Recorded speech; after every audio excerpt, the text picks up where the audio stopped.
So the idea simply was that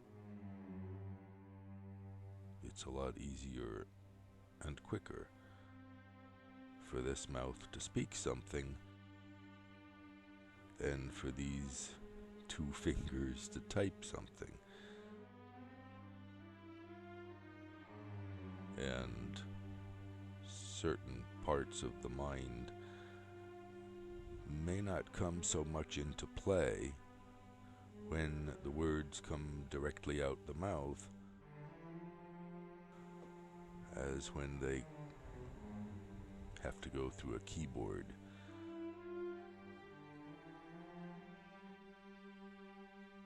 Gabi just tonight spoke about the masters who spoke or didn't speak, and who wrote or didn't write, particularly asking which ones in my knowledge wrote what they propagated and which ones did not.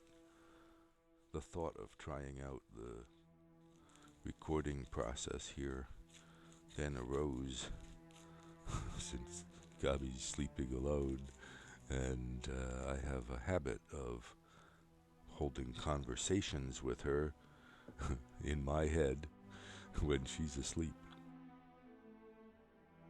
Sometimes holding conversations with her out loud when she's asleep too, and that's not something that she likes very much. Anyway, what really inspired my getting out the microphone and so forth was a conversation I was having in my head with Gabi about our feelings when we were kissing.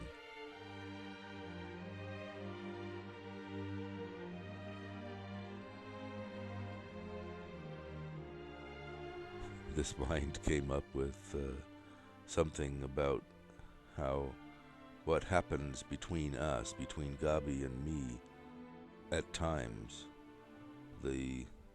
what feels to me deep connection that occurs, or just being a larger being, just being a couple, somehow involves resonance or reflection, like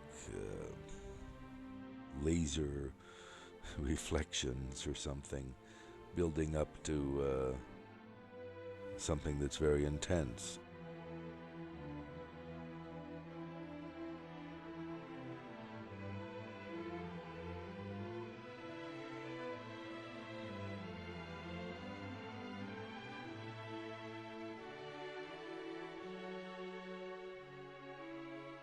My feeling that such, you could say, an intense feeling of oneness, or being at home, or letting go and surrendering,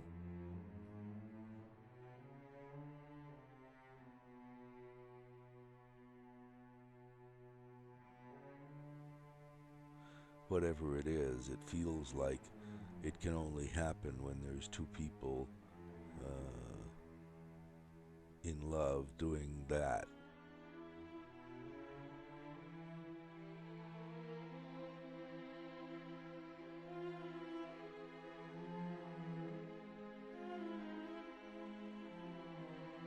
Anyway, a mystic might, feel this with himself, as it were, with the self.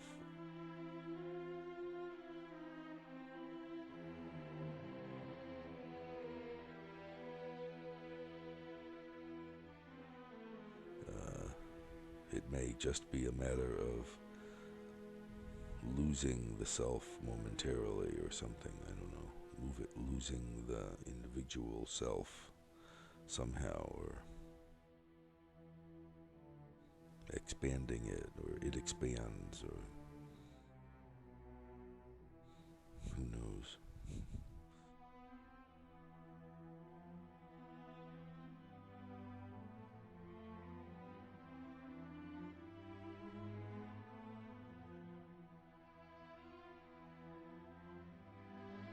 And then the thought, well, you know, a real mystic.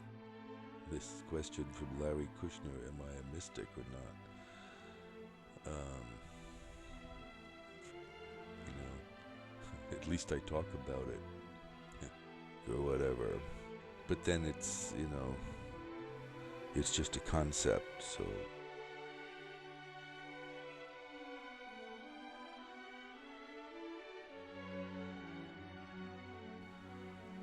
the truth is that we're not a concept.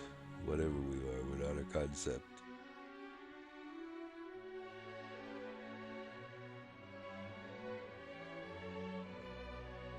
Concepts are part of us, whatever we are, but that's not what we are.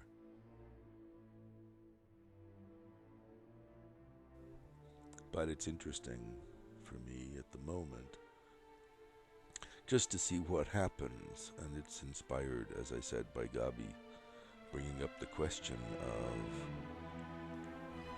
various masters writing or not, which of these masters that she's acquainted with actually wrote something, and which ones had somebody record it or take it from tapes or whatever.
So Gabi, my comment to you after you fell asleep, I hope you're asleep anyway, my comment to you after at 2 in the morning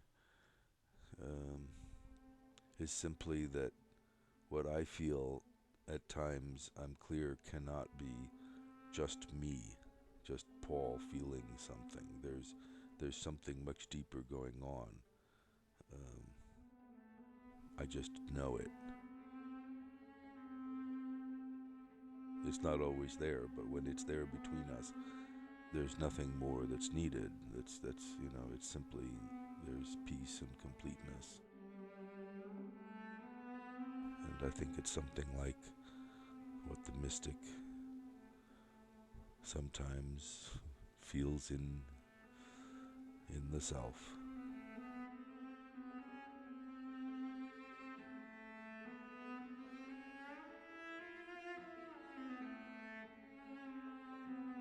When there's so much love between us,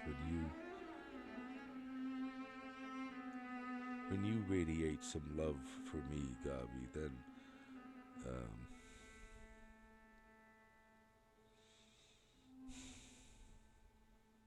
I don't know what to say. And I'm left speechless, actually.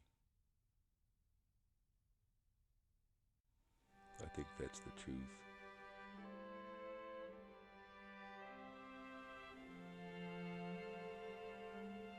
And I'm sorry, I'm such a pain in the ass some of the time. Maybe a lot of the time. Sorry you're a pain in the ass too. But I love you, Gabi.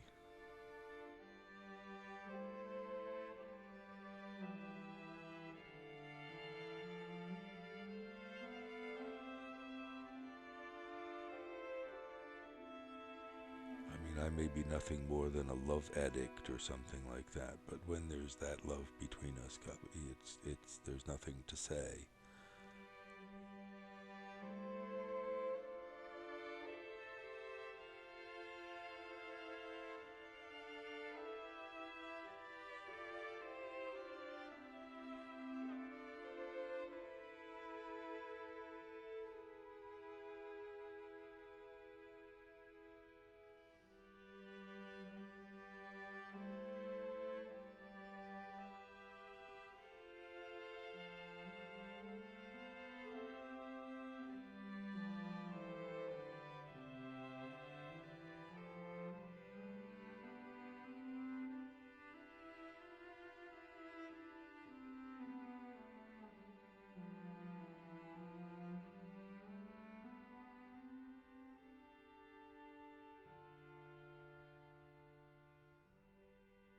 We just shared a lovely fantasy, Gabi and I.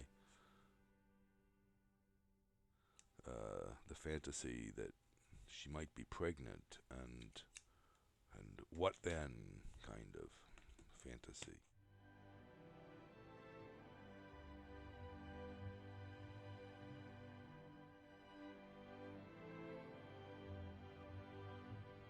And she just started her period, so it's about as clear as it can be that she's not pregnant.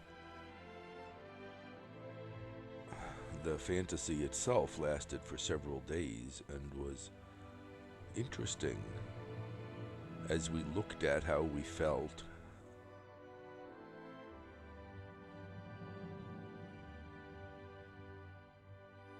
It's especially interesting for me because I don't always look at how I feel.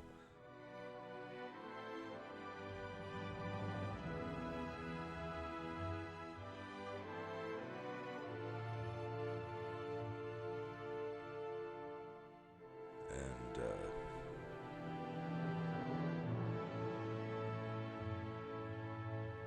on my part, there was even a deliberate non-hurry to find out the scientific fact, yes or no. Because the exploration of this possibility, this fantasy, was too interesting to just give up in favor of cold fact, the scientific aspect.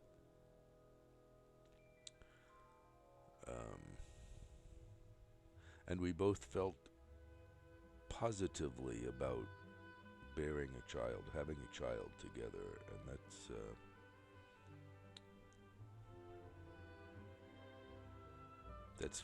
that's part of the interesting nature of this fantasy exploration. So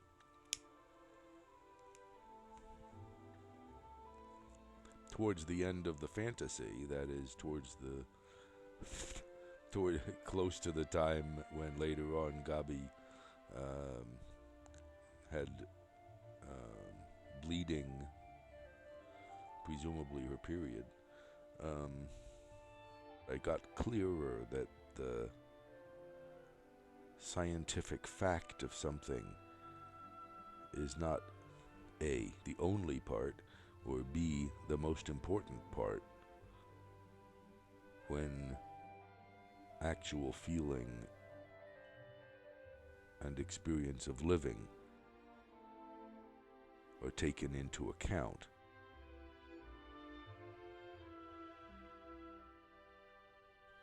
Leaving those aspects out of the equation, so to speak, results in only the scientific fact being important, and life itself is subjected to cold fact.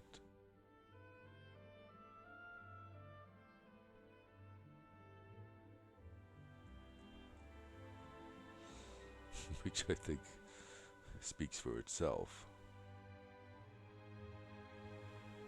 Just that it's cold fact.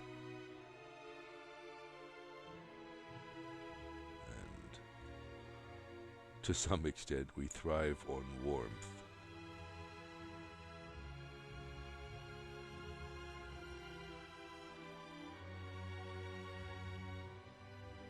Gabi and I went to Starnberg yesterday for our standard, super standard Ausflug.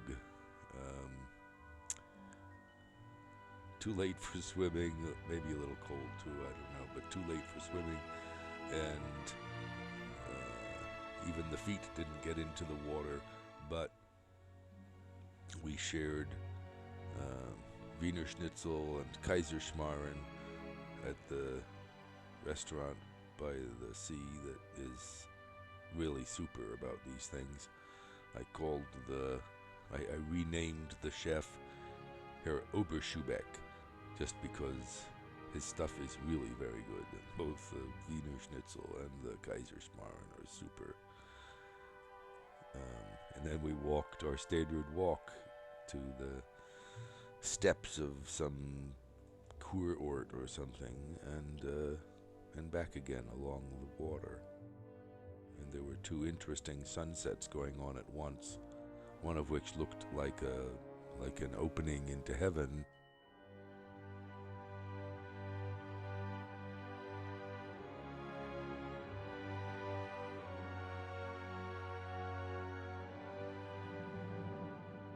And I kept hoping for some sign that would indicate that Gabi would really be pregnant and really, this would be wonderful. But the night before, we had some sort of upset. I had some sort of upset around Gabi pushing me away after a number of days of very lovely closeness.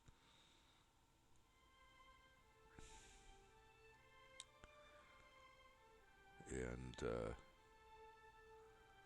I think the magnitude of my upset included somehow that even in this context of being pregnant and expecting a child, that Gabi was still going to push me away and want to sleep alone.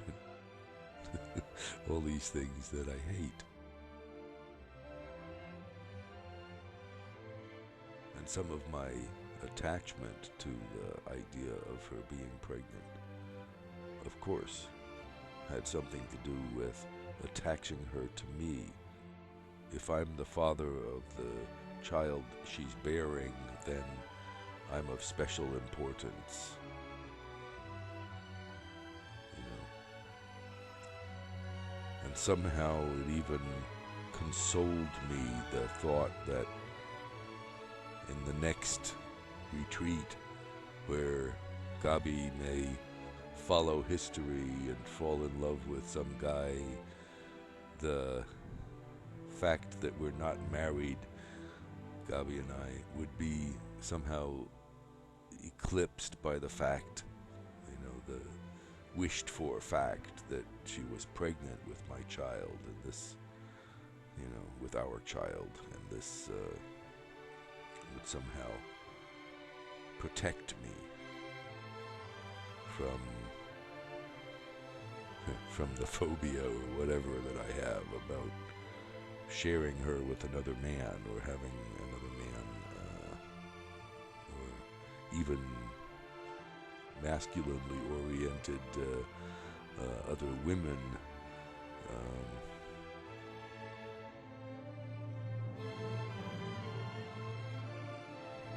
That it's kind of anathema for me, and it's really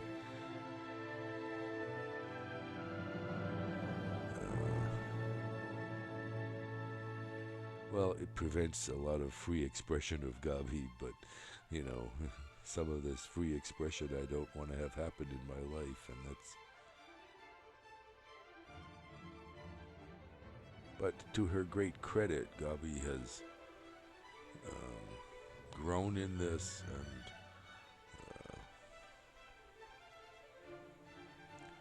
treated me with respect, at least minimally or something, maybe maximally.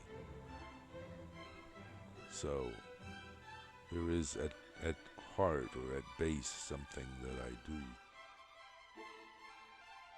deeply appreciate in her,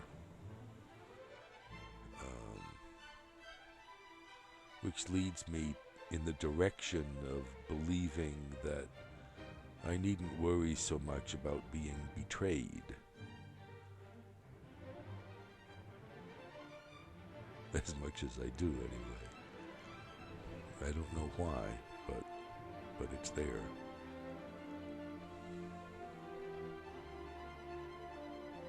And it shows up, and it's conceived or conceptualized that way. being betrayed. The idea of another man seeing her nude, seeing her intimately, touching her intimately, is very rough for me.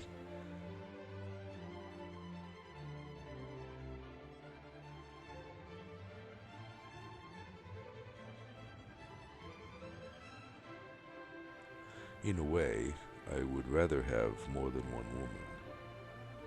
And I think that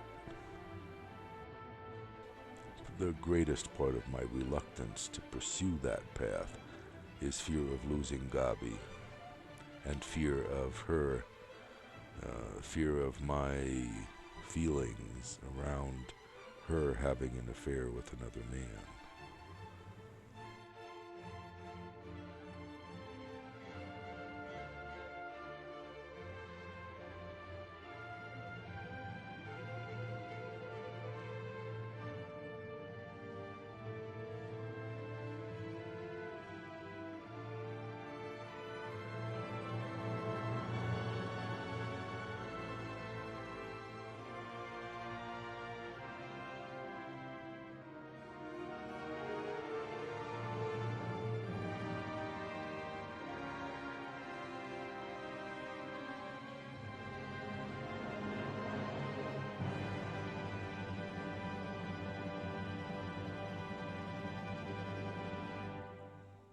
Generally speaking, these fears are greater than any benefit that I can conceive at the moment.